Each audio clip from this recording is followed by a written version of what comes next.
Fish ছাড়া আবার fish fry হয় নাকি? হ্যাঁ, অবশ্যই হয়। যাকে একটা দেবেন সে দুটো চাইবে। বাজার থেকে দুটো বড় সাইজের কাঁচকলা নিয়ে আসুন। খোসা ছাড়িয়ে একটু মোটা দেখে লম্বা করে কেটে নিন। আমার কাটা কমপ্লিট হয়ে গেছে।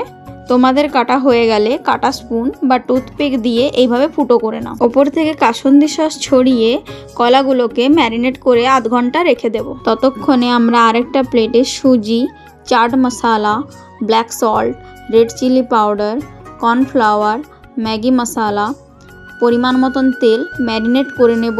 এটা খেয়াল রাখবেন যেন পাতলা না হয়ে যায়। তারপর কলার স্লাইসগুলোকে এইভাবে টাইট করে পুডিং করে নিই। ততক্ষণে একটি বলে দুটি ডিম ফাটিয়ে ওপর থেকে গোলমরিচ গুঁড়ো, লবণ দিয়ে ভালো করে মিক্স করে নেব। কোট করা কলাগুলো ডিমের মধ্যে ডুবিয়ে একে একে বিস্কুট গুঁড়োতে পুডিং করে নেব, যাতে দেখবেন ভেঙে না যায়। কড়াইতে সাদা তেল গরম হয়ে গেলে একদম অল্প আঁচে কলাগুলোকে ভেজে নেবেন। লো ফ্লেমে টাইম নিয়ে একদম গোল্ডেন ফ্রাই করে নেবেন। ভাজা হয়ে গেলে আস্তে আস্তে তুলে নিয়ে পরিবেশন করে কাসুন্দি সস, চাটনি যা দিয়ে খাবেন দুর্দান্ত। কাউকে না বলে খাওয়ালে সে আবার ফিশ ফ্রাই ভেবে দু একটা দাবি করে বসে। কেমন হয়েছে কমেন্ট করে